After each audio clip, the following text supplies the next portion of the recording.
Geralmente os filhos nascem parecidos com os pais, mas algumas vezes podem nascer indivíduos com características novas que não estavam presentes em seus pais. Isto faz com que se aumente a variação dentro de uma mesma espécie. É por isso que nós encontramos espigas tão diferentes. São duas espigas de variedades diferentes, mas são variedades da mesma espécie. Na verdade, o milho que nós encontramos hoje é diferente do milho que era cultivado pelos primeiros agricultores. Naquela época, o milho era mais parecido com essa espiga aqui, olha. Eram pequenas as espigas e com grãos pequenos e duros. Pois é, o homem não se limitou a ter o alimento próximo ao local onde vivia, não. Aprendeu também a selecionar entre as variedades existentes aquelas que ele mais gostava. Pensou assim: bom, se posso produzir alimentos melhores e mais nutritivos, por que não fazê-lo? E por que não? Mas para isso teve que entender melhor como acontece a reprodução das plantas e dos animais. Bom, então, primeiro o homem teve que conhecer os órgãos reprodutivos de cada um. Sim. Na planta, por exemplo, como é que é? A planta tem o órgão reprodutivo masculino e o órgão reprodutivo feminino. O órgão reprodutivo masculino produz o pólen e o órgão reprodutivo feminino produz os óvulos. O pólen transporta pequenas estruturas masculinas que entram no órgão reprodutor feminino e encontram o óvulo. Dessa união surge a semente. Depois essa semente vai desenvolver uma planta parecida com os pais, ou seja, vai ser semelhante à planta que doou o pólen e àquela que doou o óvulo. Bom, pensando bem que o ser humano não é muito diferente, né? Porque tem o pai, tem a mãe, e o neném sempre nasce assim, parecido um pouquinho com a mãe, um pouquinho com o pai, não é? É, nos animais também é assim. É necessário que as estruturas sexuais masculinas, conhecidas como espermatozoides, se encontrem com as femininas, chamadas de óvulos. A partir dessa união, vão se formar os filhos dos animais. Esses filhotes, assim como nos vegetais, também vão ter características de ambos os pais. Aquele que doou o espermatozoide e aquele que o recebeu. Partindo disso, então, eu poderia escolher casais que dessem filhos mais apetitosos? Exatamente. Foi isso que os nossos ancestrais fizeram e é isso que continua sendo feito até hoje. Observando que os filhos são parecidos com os pais, os agricultores e os pecuaristas, eles passaram a escolher os casais que reproduzissem alimentos melhores, tanto de plantas quanto de animais. Alimentos melhorados pelo homem. Você saberia me dizer uma característica de alimento que foi melhorada pelo homem? Aumentou a produtividade, né? As galinhas botam muito mais do que antigamente, né? Hoje eu acho que cada laranja produz mais suco. Eu acho que hoje as frutas são muito mais resistentes aos insetos.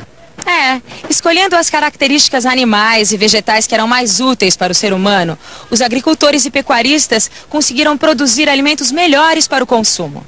Então, Maria, durante anos, o homem só tem permitido a reprodução dos animais e das plantas que sejam atraentes para o consumo da gente. Assim os seus filhos vão ter características atraentes e saborosas, certo? Certíssimo. Deixa eu te falar, inteligente essa história aí de melhoramento de alimentos, né? Deixa eu te mostrar uma coisa aqui. Olha só o Chester que o Alberto comprou. Então, Maria, o Chester é outro produto melhorado pelo homem. Ele é um frango melhorado?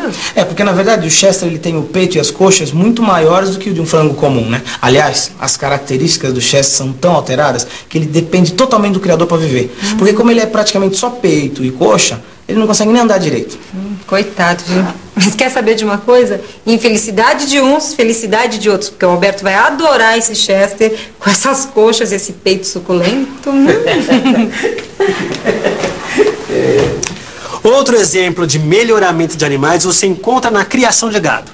Os pecuaristas cruzaram essa variedade aqui de boi, conhecida como Shorthorn, que produzia bastante carne, mas era muito atacada por carrapatos, com esta outra variedade de boi aqui, o boi Zebu, que produzia pouca carne, mas tinha uma grande resistência a carrapatos. Imagine só o que aconteceu. Do cruzamento dessas duas variedades de bois nasceram vários tipos de bezerrinhos. Bezerros que produziam bastante carne, mas eram muito atacados pelos carrapatos. Bezerros que eram resistentes a carrapatos, mas que produziam pouca carne. Outros que nem produziam carne, nem eram resistentes a carrapatos. E um tipo que produzia muita carne e era resistente a carrapatos. Qual você escolheria para criar? Sem dúvida, esse último tipo é muito mais interessante para o consumo humano.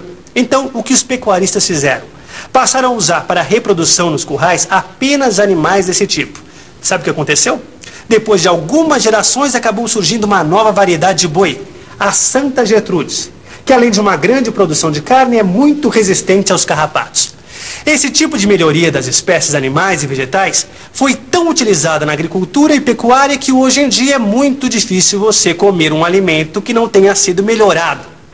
Vamos então à revisão para ver se você entendeu direitinho esse processo. E atenção, se liga aí que é a hora da revisão. Na teleaula de hoje, nós aprendemos que na reprodução, tanto das plantas quanto dos animais, uma estrutura masculina se encontra com uma feminina para dar origem a um novo ser vivo, parecido com seus pais. Vimos também que existem variedades dentro de uma mesma espécie e que essa variedade aumenta quando nascem indivíduos com características novas, ausentes nos seus pais. Vimos ainda como os primeiros agricultores e pecuaristas começaram a escolher as variedades de maior valor alimentício para o ser humano. E como foram, através de cruzamentos, selecionando variedades com as características desejadas, aumentando a qualidade e a produtividade dos alimentos.